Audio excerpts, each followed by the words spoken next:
Pleased to see you again, friend. Have a seat, I'll get you some tea. Or better yet, maybe some ice cream? It's kind of hot outside. You're always welcome in Max's Roost. Today I'm covering my newest creation, Boopable Snoot, and this is the Northern Water Snake edition. I'd like to start this video off by saying, boy, the hardest part of making videos is probably talking after I'm done drawing.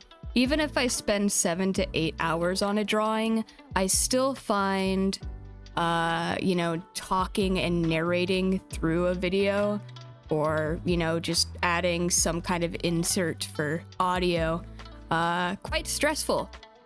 I think it's just my own anxiety kicking in, but I appreciate you guys listening. With this, I just wanted to let you know the Boopable Snoot Northern Water Snake is now available on the Fantasy Soup Etsy page, so I will put a link to that in the description as well. I've actually got my own kind of area in the Fantasy Soup Etsy shop, so it is under Max's Roost. You will always be able to find my artwork there, so you won't have to go searching for it as much. So I hope you guys enjoy that. With the Etsy shirt, my boss said he wanted a little bit more. The drawing's great, but maybe we could give a short description as to what this snake is about. So I just went with the simple habitat and, general facts. So I'll read a little bit of that to you guys. So, this is word for word what I wrote down. The Northern Water Snake.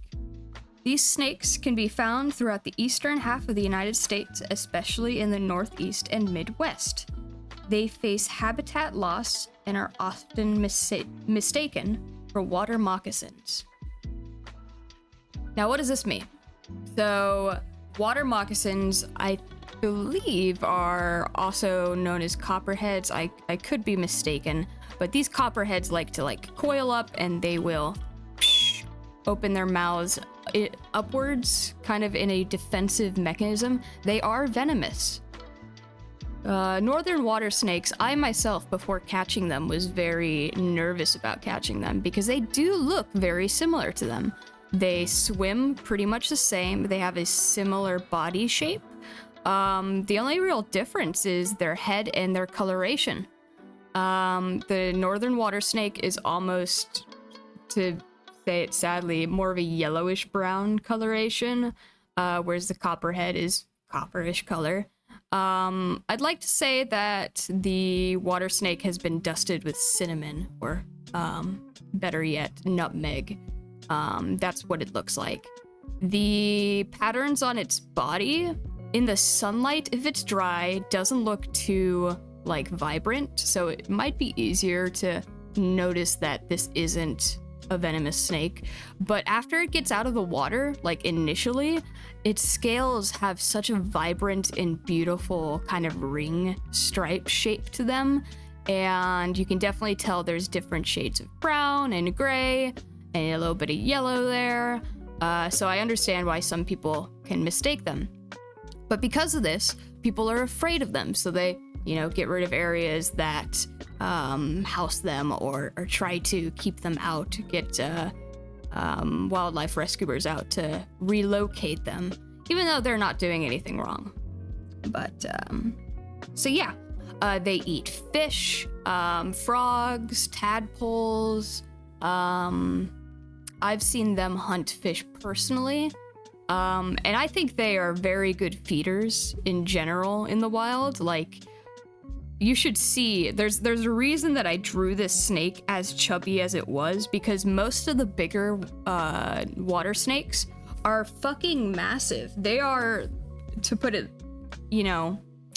possibly rudely to the snake. I don't know if I'm going to meet their audience and, they probably won't know that I've insulted them, but they are like sausages, They have straight up fat rolls, and they are plump and thick, and they are just, they eat well. They eat very well.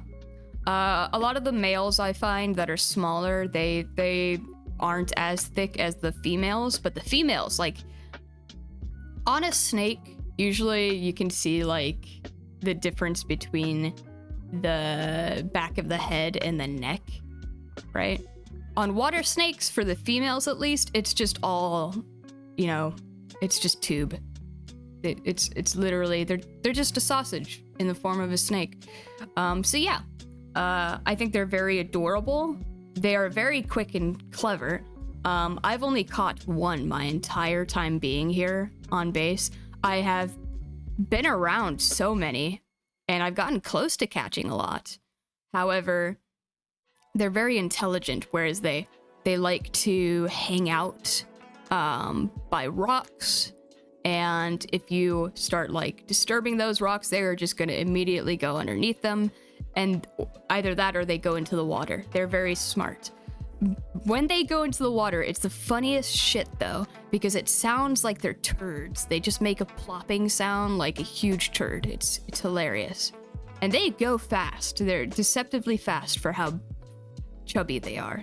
So they're pretty cute. I like them. I think they deserve more love in the snake community. So here's my plugin for them. With that, I don't really know much more to say. I hope you enjoyed the video. Whatever's left, I'll add some lo-fi beats. That way you can enjoy all of that, relax. But yeah, I hope you guys enjoyed. If you did, please feel free to like or subscribe to see more. I'd like to have you in Max's Roost more often. And if you dislike the video, please tell me why in the comments, because I really do value constructive criticism. It helps me build my channel. It helps me grow as a creator. So yeah, I would appreciate that. I hope you guys have a fantastic one. Alrighty, bye.